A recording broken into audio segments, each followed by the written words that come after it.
दीपन sir.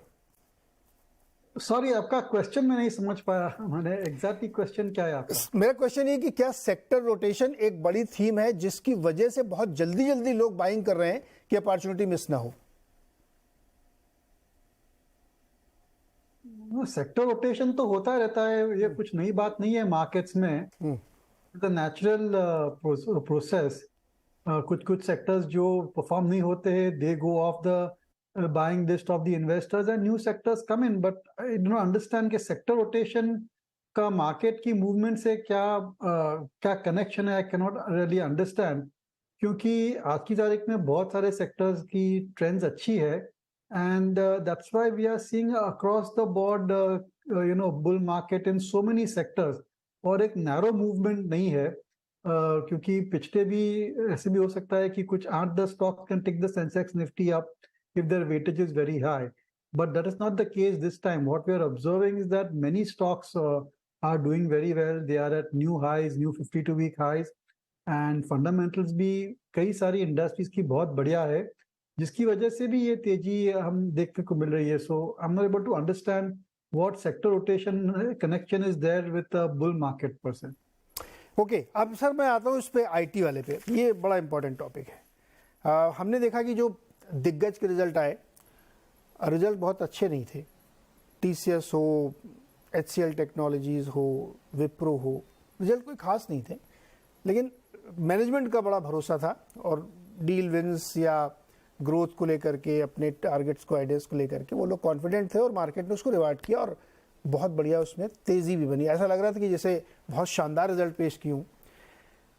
फिर एक इन्फोसिस आता है जिसके रिजल्ट उतने खराब नहीं, वो भी इन लाइन ही कह सकते हैं आप, लेकिन गाइडेंस बहुत ड्रास्टिकली कट कर दी. उसके बाद सबका मूड खराब हो जाता है. तो दीपन सर, ये आईटी सेक्टर में क्या हुआ, बिल्कुल मुझे एकदम बेसिक से बताइए कि ये क्या था, क्या ये? देखिए, आई थिंक सॉफ्टवेयर सेक्टर की जो ट्रेंड्स है वो काफ़ी नाजुक है. They have been under stress because of global macro factors जो चल रहे हैं यूएस में और यूरोप में, और उसकी वजह से टेक्नोलॉजी स्पेंड्स भी के ऊपर असर आ रहा है. और मेरी राय में, I never understood why after TCS result all the IT stocks were doing very well. I was expecting a correction in IT stocks, but a lot of IT stocks are trading at 52-week high or new highs as well. और जो इन्फोसिस का result आया, that's kind of eye opener कि things are not completely fine in the IT sector and one should be a bit cautious. देखिए, medium term long term outlook बढ़िया है IT का, no doubt about that. Technology spending increases are secular in nature, और AI और chat GPT और AI generative की वजह से new opportunities are opening up for them. और tech spend is now very central to every company, every sector and every enterprise and the government as well. So long term prospects अच्छे हैं, पर short term में क्या होता है कि because of delay in deal wins, because of delay in implementation of existing deals which have been won in the past, and also because some of the discretionary projects, और mind discretionary projects जो रहते हैं वहाँ पर margin सबसे बढ़िया रहती है, because client comes, they want the work to be done immediately on demand and they're prepared to pay a price, although the projects are smaller. So इनकी वजह से I think we are seeing at least maybe this particular financial year may be a stressed year for the Indian software sectors. और मेरी ख्याल से इस level पर तो मैं जरूर से खरीदना नहीं चाहूँगा. और थोड़े थोड़े I think investors can look at kind of reshuffling their portfolios. और जैसे हमने बात की सेक्टर रोटेशन की, this is one sector you can rotate out of. There are many other performing sectors जैसे बैंकिंग है, कैपिटल गुड्स है, automobiles है, ऑटो एंसिलरी है, रियल एस्टेट है. I think all of them are showing very strong fundamental trends and they may be outperformers और may be provide a better return than software at this point of time. तो अभी दीपन sir कह रहे हैं कि वो avoid करेंगे IT sector को लेने से. अनुराग जी, आपके आने से पहले मैं पंकज जी, ये पहली क्या थी? पहले आईटी सेक्टर बहुत जबरदस्त चला, फिर गिरा. मैं एक शो करता हूँ फायदेमंद फंड, उसमें म्यूचुअल फंड का कोई फंड मैनेजर होता है, किसी एक फंड पे उससे हम लोग बातचीत करते हैं. क्रॉस प्रमोशन भी है शो का मेरे. कोई फंड मैनेजर मुझे ऐसा नहीं मिला था जो ये कहे कि हाँ मैं कूद के आईटी ले रहा हूँ, मुझे बहुत अच्छा लगा. सब ये कहते हैं हाँ अभी 2-3 क्वार्टर देखूंगा, अभी 2-3 क्वार्टर और देखूंगा.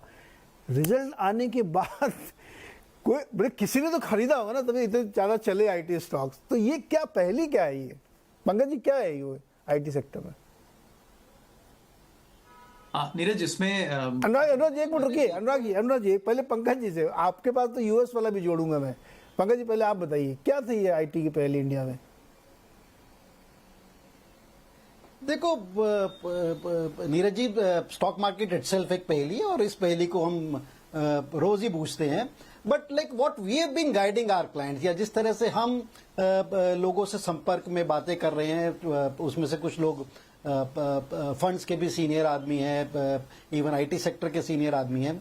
एक तो मेरे को लग रहा है कि IT sector itself has been divided into two halves in the sense, एक जो लार्ज कैप जो 5-6 दिग्गज टेक्नोलॉजी काउंटर्स हैं, और उसके बाद जो नीचे के 15-20 good mid cap technology counters हैं। मैं स्मॉल कैप मिड कैप में, स्मॉल कैप आईटी में अभी नहीं जा रहा हूं।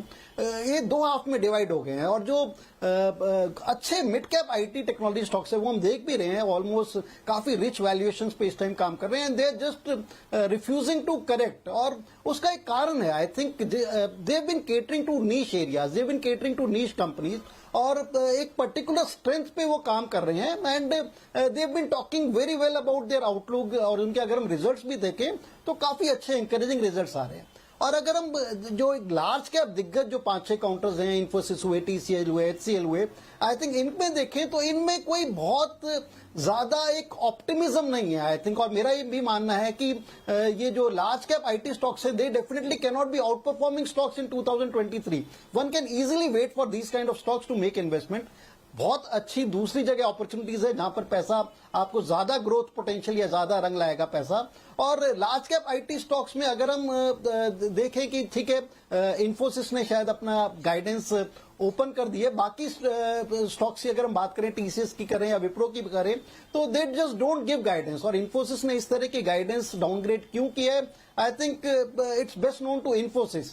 तो मेरा ये मानना है कि लार्ज कैप अभी भी अवॉइडेबल है, ठीक है, they could be good trading bets on a particular day, जिस दिन बहुत ज्यादा नीचे आ जाए, थोड़े बहुत 2-4% बम्प अप के लिए कर सकते हैं। और जहां तक एआई की बात है, चैट जीपीटी की बात है, I was talking to a industry expert, मेरा भी ये मानना है कि ये जो एआई है या चैट जीपीटी है, दिस में disturb more large cap IT companies on the negative side rather than mid cap and small cap companies. तो मेरे को ऑल इन ऑल मेरे को लगता है कि जो आज इन्फोसिस में करेक्शन हुई है, it was waiting to happen, ठीक है। इतनी फेरोशियस करेक्शन कोई एक्सपेक्ट नहीं कर रहा था, क्योंकि जिस तरह से पिछले एक महीने में राइज किए थे इन्फोसिस टीसीएस, आई थिंक वो भी एक अनएक्सपेक्टेड था।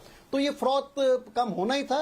एंड मेरा ये मानना है कि 2023 में large cap IT is avoidable sector, ठीक है। It could be a good tradable sector, but it's avoidable sector for investment, और अच्छी अपॉर्चुनिटी दूसरे सेक्टर में मिल पाएंगी। लेकिन